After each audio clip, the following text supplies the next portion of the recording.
நம்ம மக்கள் தேவேந்திர குல வேளாளர் அரசாணை கொடுத்ததுக்காக நம்ம மக்கள் நன்றியோடு இருக்கணும். எப்படி இருக்கணுமா?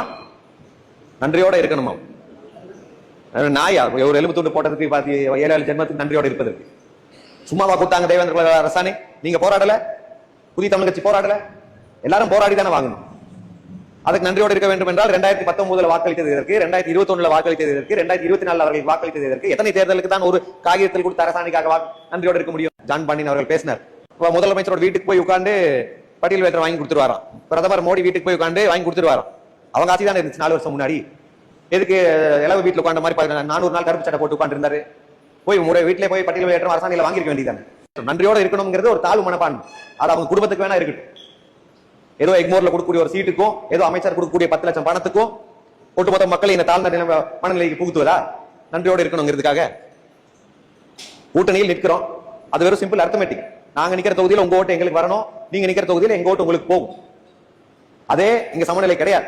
ஏன்னா நாங்க ஒரு பரமக்குடி தனி தொகுதியை கொடுத்து விட்டு ராமநாதபுரத்தில் இருக்கிற மற்ற 3 மாவட்டங்கள், சிவகங்கை மாவட்டம் 4 மாவட்டத்தில் ஓட்ட வாங்கிடலாம். வெறும் செப்டம்பர் 11க்கு எழுச்சியோடு ஒவ்வொரு கிராமமும் கொண்டாடுகிறது. ஒவ்வொரு ஊர் திருவிழாவும் போதும் ஜாதி அடையாளத்தோடு கொண்டாடுகிறார்கள். சவுப்பு பச்சை கொடியை ஊரில் ஏற்றி வைத்துக் கொள்கிறார்கள், பலகையை வைத்துக் கொள்கிறார்கள். ஆனால் தேர்தல் என்று வரும்போது திமுகவோ அதிமுகவோ கரைந்து விடுது. இங்க பன்னீர்செல்வம் நிற்கிறார், அவரை தோற்கடிப்பதற்காக திமுக ஓட்டு போடுவோம். அங்க அவர் நிற்கிறார், அவர் தோற்கடிக்கிற இங்க ஓட்டு போடுவோம் என்று அவர்களை பூச்சாண்டி காட்டி இவர்கள் ஓட்டு வாங்குவது, இவர்களை பூச்சாண்டி காட்டி இவர்கள் ஓட்டு வாங்குவது, இலவச வாக்காளர்களாக நம்ம இருந்துட்டே போறோம். கட்சி என்பது வெறும் போராட்டத்துக்கு மட்டும் கிடையாது. நம்ம தேர்தலை நிக்கணும், அதிகாரத்தை பெறுவோம் என்பதற்காக தான் தேர்தல் ஆணையத்தில் பதிவு பண்ணி புதிய தமிழ் கட்சியா நிக்கிறோம். வெறும் போராட்டம் பண்ணுவதற்கு மக்கள் இயக்கமே போதும். எங்கேயும் பதிவெல்லாம் பண்ண வேண்டிய தேவை கிடையாது. ஒரு தலைவர் இருந்தார், ஒரு மக்கள் இயக்கமா இருந்தா போதும். ஆனால் தேர்தல் ஆணையத்தில் பதிவு பண்ணுவது தேர்தல் நிற்பதற்கு. தேர்தல் நிற்பது எல்லாரும் எப்படி அதிகாரத்துக்காக ஓட்டு போடுறானோ அதே போலதான் நம்ம மக்களும் அதிகாரத்துக்கு தான் இனிமேல் ஓட்டு போட வேண்டும். ராமநாதபுரம் மாவட்டத்தை பொறுத்த மட்டிலும் சுமார் 20 ஆண்டுகளுக்கு முன்பு 1998, 99 பாராளுமன்ற தேர்தலில் புதிய தமிழ் கட்சி தனித்து களம் கண்டது. அன்றைய காலகட்டத்திலே புதிய தமிழ் கட்சி தனித்து 1 லட்சம் வாக்குகளுக்கு மேல் வாங்கிய மாவட்டம் இது. அதைத் தொடர்ந்து 2001 சட்டமன்ற தேர்தலில் பரமக்குடி தொகுதியில் புதிய தமிழ் கட்சி போட்டியிட்டது. 47,000க்கும் மேற்பட்ட வாக்குகளை வாங்கி தமிழகத்திலே அதிகம் வாக்குகளை பெற்ற புதிய தமிழ் கட்சியின் தொகுதியாக பரமக்குடி திகழ்ந்தது. ஆனால் அதற்கு பிறகு கூட்டணி அரசியல் என்பதால் புதிய தமிழ் கட்சி இங்கே போட்டியிடவில்லை. என்றாலும் கூட பரமக்குடி தொகுதியை பொறுத்த மட்டிலும், ராமநாதபுரத்தை பொறுத்த மட்டிலும் 90களில் வாக்களித்தார்கள் என்றால் அன்னைக்கும் கட்சி கட்டமைப்போடு வாக்களிக்கவில்லை. மக்களை தாமாக முன்வந்துதான் அது ஒரு எழுச்சி ஏற்பட்டது. அந்த எழுச்சியில் மக்கள் வாக்களித்தார்கள். அதை தொடர்ந்து இன்னைக்கு பார்க்க நிலைமை என்னன்னு பார்த்தால், மக்கள் சமூகமாக இருக்கிறாங்க, ஜாதி உணர்வோடு இருக்கிறார்கள். அவர்களுக்கு சமூகம் சார்ந்த பிரச்சனைகள் இருக்கு, அதிகாரம் இல்லாமல் இருக்கிறார்கள், ஒடுக்குமுறை இருக்கு, அடிப்படை வசதிகள் இல்லாமல் இருக்கிறார்கள். ஆனால் அவர்கள் ஒரு கட்சியா, ஒரு அமைப்பா புதிய தமிழகம் பின்னால் அணிவகுத்து நிற்கவில்லை என்பதுதான் இந்த பகுதியில் இந்த மக்கள் அதே நிலைமையில் இருப்பதற்கு காரணம். தேவேந்திர குல வேளாளர்கள் அரசியல் எங்கு இருக்கு என்று பார்த்தால், புதிய தமிழகம் தொடர்ந்து எங்கே தேர்தலில் களமாடுகிறதோ, தென்காசி மாவட்டம், விருதுநகர் மாவட்டம், தூத்துக்குடி மாவட்டம், திருநெல்வேலி மாவட்டம் என்று அங்கே சுருக்கி பார்க்கக்கூடிய ஒரு பார்வை தமிழ்நாட்டு அரசியல் இருக்கு. ஏன் புதிய தமிழகம் இங்கே களமாடவில்லை என்றால், எங்கள் கட்சி கட்டமைப்பு நம்ம வலுப்படுத்தி வைக்கவில்லை என்பதுதான் பொருள். அப்ப நாம இந்த தேர்தலுக்கு நிர்வாகிகளா, செயல் வீரர்களா என்ன செய்ய வேண்டும் என்றால், ஒட்டுமொத்த ராமநாதபுரத்திலும் வெறும் பரமக்குடி தொகுதி மட்டும் கிடையாது. முன்பு பேசியவர்கள் சொன்னது போல பரமக்குடிக்கு இணையாக முதுகுளத்தூரில் தேவேந்திர குல சமுதாய வாக்குகள் இருக்கு. அதே போல திருவாடனை தொகுதியிலும் இருக்கு, ராமநாதபுரம் தொகுதியிலும் கணிசமாக இருக்கக்கூடிய வாக்குகள். கூட்டணி காலம் என்பதால் ஏதோ ஒரு கூட்டணியில் தான் புதிய தமிழ் கட்சி பயணிக்கும். பரமக்குடி தொகுதியில் போட்டியிடலாம், முதுகுளத்தூர் தொகுதியில் போட்டியிடலாம், தனி தொகுதியில் தான் போட்டியிட வேண்டும் என்ற நிலை கிடையாது. அப்போ நிர்வாகிகளாக நாம் என்ன செய்ய வேண்டும் என்றால், ஒவ்வொரு ஊரும் தேவேந்திர குல வேளாளர் ஊரு, புதிய தமிழ் கட்சி இல்லாமல் உள்ள நுழைய முடியாது என்ற நிலையை ஏற்படுத்தினால் மட்டும்தான் முடியும். இப்போ ஜாதியாக இருக்கிறாங்க இந்த மக்கள். ஆனால் தேர்தல் என்று வரும்போது வெறும் செப்டம்பர் 11க்கு எழுச்சியோடு ஒவ்வொரு கிராமமும் கொண்டாடுகிறது. ஒவ்வொரு ஊர் திருவிழாவும் போதும் ஜாதி அடையாளத்தோடு கொண்டாடுகிறார்கள். சவுப்பு பச்சை கொடியை ஊரில் ஏற்றி வைத்துக் கொள்கிறார்கள், பலகையை வைத்துக் கொள்கிறார்கள். ஆனால் தேர்தல் என்று வரும்போது திமுகவோ அதிமுகவோ கரைந்து விடுது. இங்க பன்னீர்செல்வம் நிற்கிறார், அவரை தோற்கடிப்பதற்காக திமுக ஓட்டு போடுவோம். அங்க அவர் நிற்கிறார், அவர் தோற்கடிக்கிற இங்க ஓட்டு போடுவோம். என்று அவர்களை பூச்சாண்டி காட்டி இவர்கள் ஓட்டு வாங்குவது, இவர்களை பூச்சாண்டி காட்டி இவர்கள் ஓட்டு வாங்குவது, இலவச வாக்காளர்களாக நம்ம இருந்துட்டே போறோம். ஆனா நமக்கு அதுல இருந்து எந்த பயனும் நம்ம மக்களுக்கு வர்றது கிடையாது. இப்ப புதுசா நேத்து ஒருத்தர் கூட்டம் போட்டு பேசினார். நம்ம மக்கள் வந்து தேவேந்திர குல வேளாளர் அரசாணை கொடுத்ததுக்காக நம்ம மக்கள் நன்றியோடு இருக்கணும். எப்படி இருக்கணுமா? நன்றியோட இருக்கணுமா? நாயா ஒரு எலும்பு துண்டு போட்டதுக்கு 7 ஜென்மத்துக்கு நன்றியோட இருப்பதற்கு சும்மாவா கொடுத்தாங்க தேவேந்திர குல வேளாளர் அரசாணை? நீங்க போராடல, புதிய தமிழ் கட்சி போராடல, எல்லாரும் போராடி தானே வாங்கணும். அதுக்கு நன்றியோடு இருக்க வேண்டும் என்றால் 2019 வாக்களித்தது இதற்கு, 2021 வாக்களித்தது இதற்கு, 2024 அவர்கள் வாக்களித்தது இதற்கு. எத்தனை தேர்தலுக்கு தான் ஒரு காகிதத்தில் கொடுத்த அரசாணைக்காக நன்றியோடு இருக்க முடியும்? இதெல்லாம் 90களில் நடக்க வேண்டிய அரசியல், பேச வேண்டிய அரசியல். ஏதோ ஒரு கோரிக்கைக்காக நம்ம வாக்களிக்கணும் எல்லாம். மற்றவர்கள் எல்லாம் அதிகாரத்துக்கு வாக்களிப்பார்கள். நம்ம வந்து தண்ணி தொட்டிக்கும், கோரிக்கைக்கும், சுடுகாட்டுக்கும், ஒரு அரசாணைக்கும், பட்டியல் வேறத்துக்கும், மணிமண்டபத்துக்கும், அரசு விழாவுக்கும் வாக்களிச்சுட்டு இருக்க முடியும்? எத்தனை காலத்துக்கு தான் கோரிக்கைகளை முன்வைத்த அரசியலை நம்ம பாக்குறது?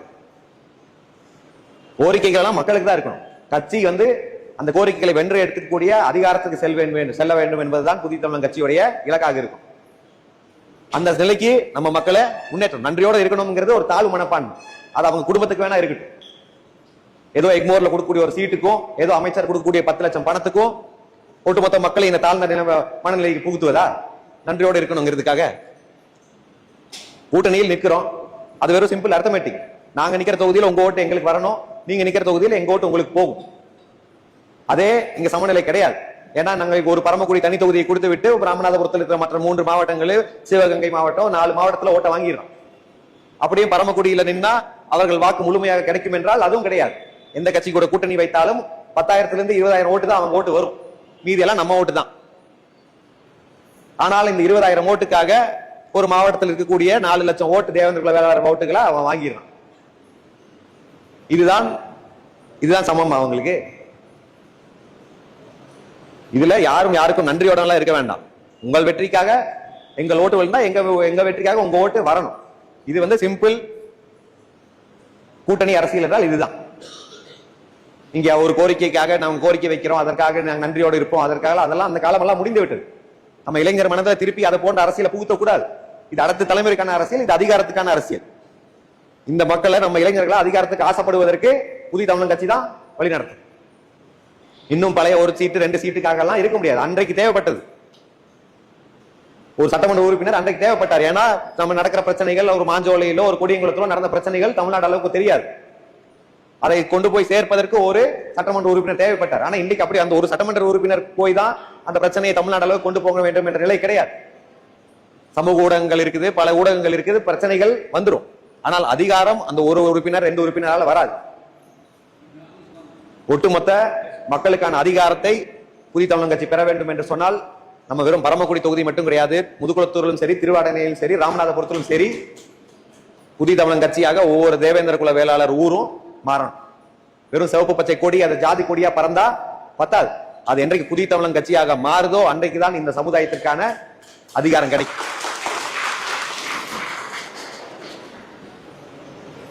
பல கொலைகள் நடக்குது இந்த சமூகத்துல. சமீபத்துல கூட இளமனூர் அது பிரச்சனை நடந்தது. ஒரு நம்ம சமுதாயத்துக்கும் இன்னொரு சமுதாயத்துக்கும் பிரச்சனை நடக்குது. அதை எதிர்த்து டாக்டர் அவர்கள் பேசுகிறார், நம்ம பேசுகிறோம். உடனே நம்ம அந்த ஒரு ஜாதியை குறிப்பிட்டு பேசுறதுனால அவர்கள் ஓட்டு போட மாட்டாங்க. டாக்டர் எங்க நின்னாலும் போட மாட்டாங்க. நம்ம எங்க நின்னாலும் புதிய தமிழ் கட்சியில் எங்க நின்னாலும் அவர்கள் ஓட்டு 10 ஓட்டு கூட வராது. அந்த ஒரு கூட்டணி வைக்கக்கூடிய கட்சியோட மாவட்ட செயலராக இருந்தால் கூட அவர்கள் ஜாதி உணர்வை பார்த்து நம்ம கூட பிரச்சாரம் செய்ய கூட வராத நிலைதான் இருக்கு. ராமநாதபுரத்திலும் அந்த சமுதாயத்திற்கு நம்ம சமுதாயத்திற்கும் இது நல்ல ஒற்றுமையா இருக்கிறாங்களா? இந்த பிரச்சனை இல்லையா அவங்களுக்கு? யார் அடக்குமுறை செய்வது, யார் இந்த மக்களுடைய அதிகாரத்தை பறிப்பது? ஆனால் இங்க என்ன நடக்குது? திமுக மாவட்ட செயலாளர் அந்த சமூகம் தான். நம்ம மக்கள் ஓட்டு போடலையா அவங்களுக்கு? நம்ம வேற கட்சி கூட கூட்டணி வைத்தால் அவர்கள் நம்மளை கட்சியாக பார்ப்பது கிடையாது, அவன் நம்மளை ஜாதியா தான் பாக்குறான். அந்த ஜாதிக்காரன் அவன் கட்சியை கரவேட்டி கட்டி இருந்தாலும் நம்மளுக்கு ஓட்டு, அவன் குடும்பத்தோட ஓட்டு போடுறது கிடையாது. அவன் கட்சியோட கிளை செயலராக இருந்தாலும் சரி, ஒன்றிய செயலாளராக இருந்தாலும் சரி, அவன் நம்மளை ஜாதியா தான் பாக்குறான், அவன் ஜாதியா தான் இருக்கிறான். அங்க கூட்டணி வச்சு ஒரு கட்சி, ஒரு திராவிட கட்சி கூட கூட்டணி வைத்துட்டு போய் அந்த கட்சிக்காரன் இருப்பானே என்று பார்த்தால் அந்த கட்சிக்காரனா இருக்கிறது கிடையாது, அவன் ஜாதியா தான் இருக்கிறான். ஆனா இங்க நம்ம மக்கள் யார் ஜாதியா ஒன்று திரள வேண்டுமோ, யார் கட்சியாக ஒன்று திரண்டு ஒரே நிக்க வேண்டுமோ அவர்கள் கட்சியா கரைந்து போயிடுறாங்க. அப்பதான் அவர்களுக்கு ஒவ்வொரு கட்சியா கரைந்து போய் திமுக அதிமுக நிக்கிறான். நீங்கள் இங்க வந்திருப்பவர்கள் எல்லாம் புதிய தமிழன் கட்சியாக உணர்ந்து வந்திருக்கீங்க. நம்ம பரமக்குடியிலும் போட்டியிடுவோம். டாக்டர் ஐயா சொல்லிட்டார், பரமக்குடியில் போட்டியிடுவோம், வேண்டும் என்றால் முதுகுளத்தூரும் சேர்த்தே போட்டியிடுவோம். அதற்கு அப்போ நம்ம ஏதோ ஒரு கூட்டணியில போட்டியிடுவோம் என்றால் அந்த கட்சியுடைய அத்தனை வாக்குகளும் இங்க வர வேண்டும் என்றால் நம்ம மொத்த மாவட்டத்திலும் அந்தந்த கட்சிக்கு நம்ம வாக்கு இலவசமாக போய்விடக்கூடாது. இங்க அவன் நம்ம வாக்கு வந்தா மட்டும்தான் அவனுக்கு அங்க நம்ம வாக்கு போகும். நேரடியா அவன் வந்து கூட்டணி வைத்து விட்டால் உடனே இதுதான் தேவேந்திர குல வேளாளர் ஊரு, இங்க கூட்டணி வச்சாச்சு இல்ல, அவங்க கிட்ட போய் அரசாணை வாங்கி தரோம், பட்டியல் வெளியேற்றம் வாங்கி தரோம். நேத்து கூட அவர் பேசினார், ஜான் பாண்டியன் அவர்கள் பேசினார். அவர் என்ன பேசினார் என்றால், முதலமைச்சரோட வீட்டுக்கு போய் உட்கார்ந்து பட்டியல் வெளியேற்றம் வாங்கி கொடுத்துருவாராம். பிரதமர் மோடி வீட்டுக்கு போய் உட்கார்ந்து வாங்கி கொடுத்துருவாராம். அவங்க ஆட்சி தான் இருந்துச்சு 4 வருஷம் முன்னாடி. எதுக்கு இளவு வீட்டுல உட்கார்ந்த மாதிரி 400 நாள் கருப்பு சட்டை போட்டு உட்கார்ந்து இருந்தாரு? போய் வீட்டிலே போய் பட்டியல் வெளியேற்றம் அரசாணையில வாங்கிருக்க வேண்டியதானே. அதனால இந்த ஏமாற்று வேலையெல்லாம் இனிமேலும் நம்மளுக்கு பட்டியல் வெளியேற்ற பூச்சாண்டி காட்டி அது வாங்கி தரோம் இது வரை வாங்கி தரோம், அதெல்லாம் தேர்தலுக்கு அப்புறம். முதல்ல நம்மளுக்கு அதிகாரம் வேணும். ஏன்னா நம்ம கேட்டுக்கிட்டே இருக்கிறதுக்கும் அவங்க கொடுத்துக்கிட்டே இருக்கிறதுக்கும் ஏதோ 1970கள் அப்படி இருந்தா பரவாயில்ல. 2026லும் இளைஞர்கள் இத்தனை இளைஞர்கள் இருக்கும் போது அவர்கள் பெரிய ஏக்கத்தோடும் கனவுகளோடும் இருக்கும் போது இந்த மக்களை அதே நிலைமையில் வைத்திருப்பது பெரும் குற்றம். அதை நீங்க செய்யாதீங்க. புதிய தமிழகம் பார்த்துக்கொள்ளும். இந்த மக்கள் இந்த இளைஞர்களுக்கு அடுத்த தலைமுறைக்கு புத்துணர்ச்சி ஏற்ற வேண்டி அவர்களை ஊக்கப்படுத்த வேண்டிய வேலையை புதிய தமிழகம் பார்த்துக்கொள்ளும். நீங்க அவங்கள தாழ்வு மனப்பான்மைக்கு தள்ளாதீங்க. இங்க எல்லாமே போராட்டம் தான். கட்சி என்பது வெறும் போராட்டத்துக்கு மட்டும் கிடையாது. நம்ம தேர்தலில் நிக்கணும், அதிகாரத்தை பெறுவோம் என்பதற்காக தான் தேர்தல் ஆணையத்தில் பதிவு பண்ணி புதிய தமிழ் கட்சியா நிக்கிறோம். வெறும் போராட்டம் பண்ணுவதற்கு மக்கள் இயக்கமே போதும். எங்கேயும் பதிவெல்லாம் பண்ண வேண்டிய தேவை கிடையாது. ஒரு தலைவர் இருந்தார், ஒரு மக்கள் இயக்கமா இருந்தா போதும். ஆனால் தேர்தல் ஆணையத்தில் பதிவு பண்ணுவது தேர்தல் நிற்பதற்கு. தேர்தல் நிற்பது எல்லாரும் எப்படி அதிகாரத்துக்காக ஓட்டு போடுறானோ அதே போலதான் நம்ம மக்களும் அதிகாரத்துக்கு தான் இனிமேல் ஓட்டு போட வேண்டும். அதற்கு நம்ம பழைய பாரி டாக்டர் ஐயா யாரு கை காட்டுறாங்களோ அவங்க எல்லாம் கிடையாது. டாக்டர் ஐயா புதிய தமிழ் கட்சிக்கு தான் கை காட்டுவார். புதிய தமிழ் கட்சி தான் நின்னாலும் அந்த தொகுதியில புதிய தமிழ் கட்சி போட்டி இட்டாலும் இல்லாவிட்டாலும் ஒவ்வொரு தேவேந்திர குல ஊரும் புதிய தமிழ் கட்சி என்ற பலகை இருக்கணும். அந்த மக்கள் புதிய தமிழ் கட்சியாக நின்றால் மட்டும்தான் தேவேந்திர குல வேளாளருக்கு இந்த மாவட்டத்தில் விடிவு காலம் பிறக்கும்.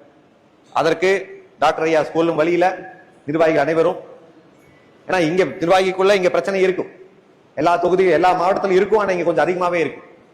அதையெல்லாம் கலைந்து விட்டு ஒவ்வொரு ஊருக்கும் புதிய தமிழத்தை எடுத்துட்டு போங்க. ஏன்னா தேர்தலுக்கு இன்னும் 1 மாதம் தான் இருக்கு. நம்மளை கேட்காம நம்ம அனுமதி இல்லாம இன்னொரு கட்சி நம்ம மக்கள் கிட்ட போய் ஓட்டு கேட்க கூடாது. ஏன்னா அது சொன்னது போல நம்ம கூட்டணி வைத்தாலும் அவங்க கிட்ட போய் நம்ம ஓட்டு கேட்க முடியறது கிடையாது. ஆனால் அவன் திறந்த வீட்டுக்குள்ள ஏதோ வந்த மாதிரி நம்ம ஊருக்குள்ள போய் நம்ம வாக்குகளை வாங்கி விடுறோம். அதனால இதை மட்டும் நினைவில் வைத்துக் கொண்டு புதிய தமிழ் கட்சி நிர்வாகிகள் அனைவரும் ஒற்றுமையோடு பணியாற்ற வேண்டி கூறி விடைபெறுகிறேன். நன்றி, வணக்கம்.